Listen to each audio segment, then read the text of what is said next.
Crucifie ta chair. Et oui, bien-aimé, c'est en crucifiant la chair comme Jésus-Christ lui-même a été crucifié que tous les désirs charnels qui s'y rattachent sont ainsi morts et que l'Esprit de Dieu prend ainsi effet dans ta vie, que l'Esprit de Dieu ainsi se met au-dessus de toute chose dans ta vie tout simplement. C'est ainsi que le Seigneur parvient à changer les cœurs. Quand vous voyez une personne qui passe des ténèbres à la lumière, quand vous dites « Ah, mon Dieu, il a changé, mon Dieu, qu'est-ce qui s'est passé ?» Ce n'est pas parce que cette personne a été frappée par une maladie ou frappée par une chose quelconque. Non, c'est parce que vraiment cette personne a été touchée par le Saint-Esprit qui fait que cette personne s'est rangée littéralement dans sa vie.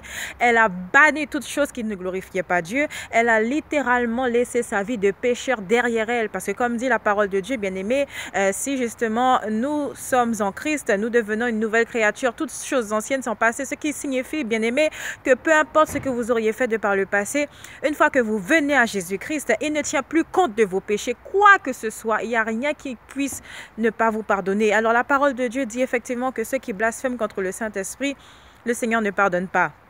Mais croyez-vous, bien-aimés, que si véritablement vous venez vers Dieu d'un cœur sincère, le simple fait que vous ayez blasphémé l'Esprit Saint, le simple fait que vous soyez adonné à des pratiques satanistes, les plus cruelles qui soient, vous pensez que le Seigneur ne vous pardonnera pas?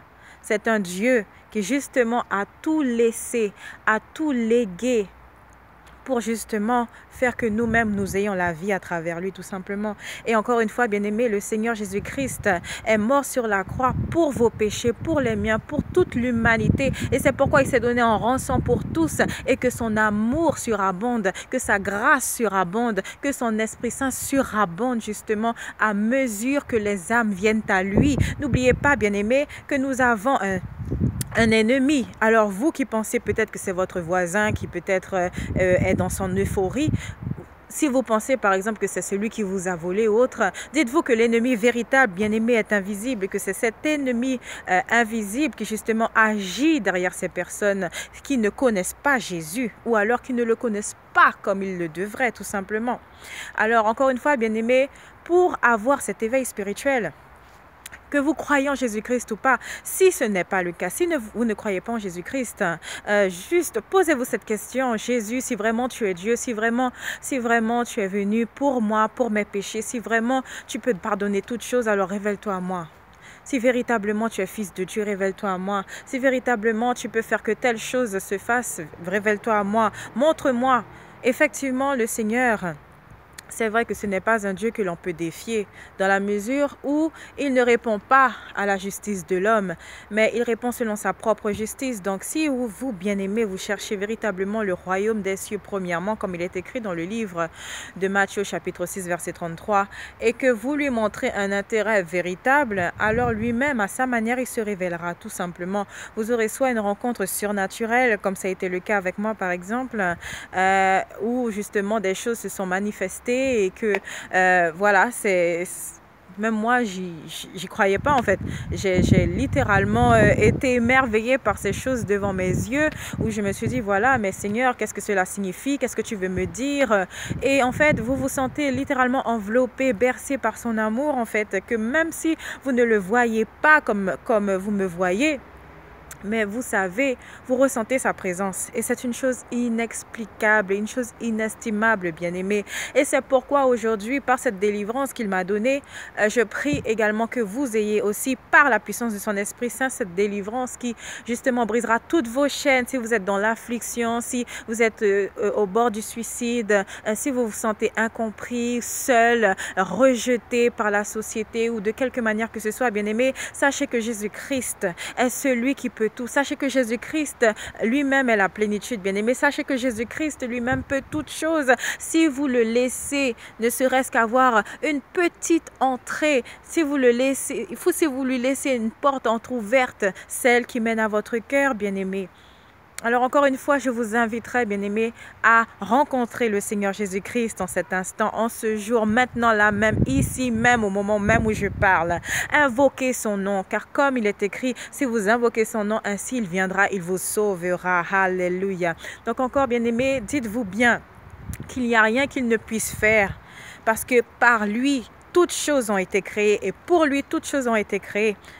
Donc, encore une fois, bien-aimés, je vous invite vivement, je vous encouragerai littéralement à ainsi le crier de toutes vos forces et voir ce qui arrivera. Alors, bien-aimés, ne croyez pas aux choses magiques comme ce monde s'est autant appliqué à le faire pour que vous voyez tout de suite les effets spéciaux. Non. Nous ne sommes pas dans un jeu vidéo, même si effectivement nous sommes littéralement dans les préliminaires qui mènent à la vie éternelle. Mais comprenez ceci, qu'il faut être patient. Et que ce n'est pas parce que vous n'obtenez pas ce que vous voulez tout de suite que cela veut dire que le Seigneur n'a pas entendu votre prière ou que littéralement il vous a délaissé. Non.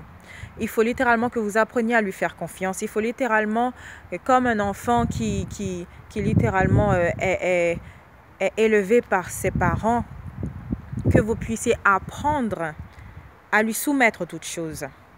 Et comme un enfant, d'ailleurs en bas âge, qui pose toutes sortes de questions, parce que justement, il commence à s'acclimater à son environnement, alors c'est le cas également pour Dieu, notre Père et Créateur. Parce que comprenez que si vous venez à lui à un certain âge, cela peut être un peu plus compliqué, un peu plus long pour justement que vous vous acclimatiez à lui. Et c'est pourquoi il faut lui demander encore et encore de vous pourvoir de son esprit de patience, de son esprit de tempérance, de sagesse, d'humilité, de discernement. Parce qu'encore une fois, ce sont des étapes par lesquelles il faut passer pour grandir dans la foi et pour connaître Jésus-Christ. Mais la chose pour l'instant, bien aimé, qui est à retenir, c'est son amour pour vous. Son amour inconditionnel parce qu'il est encore vivant et il est présent en chacun d'entre nous. Mais c'est par la régénération de notre esprit, par son Esprit Saint même, que toutes choses sont renouvelées en nous, que justement tout voile spirituel, toutes ces choses auxquelles nous accordions beaucoup d'importance qui ne sont que périssables en fait, ainsi elles s'évincent de nos vies. Ainsi nous voyons plus clair et c'est ainsi que nous voyons le royaume de Dieu. Parce qu'encore une fois, bien-aimés, il faut naître de nouveau pour justement appréhender ces choses, pour justement les comprendre, pour mieux les capter, parce que comme la parole de Dieu le dit également, que l'homme animal ne connaît pas les choses de l'esprit, et parce que les choses animales, justement, les choses de la chair ne peuvent pas s'apparenter aux choses de l'esprit, parce que tous deux sont contradictions. Donc, encore une fois, bien-aimés, ne vous appuyez pas sur votre propre sagesse, ne vous appuyez pas sur ce que l'autre peut dire, ne vous laissez pas influencer par l'autre, mais littéralement, apprenez à discerner la voix de Dieu en lui parlant tout simplement. Vous savez, la prière, ce ne sont pas des longues phrases toutes faites. La prière, c'est parler d'un cœur sincère. Vous soumettez vos questions, vous soumettez vos appréhensions, vos doutes, vos craintes.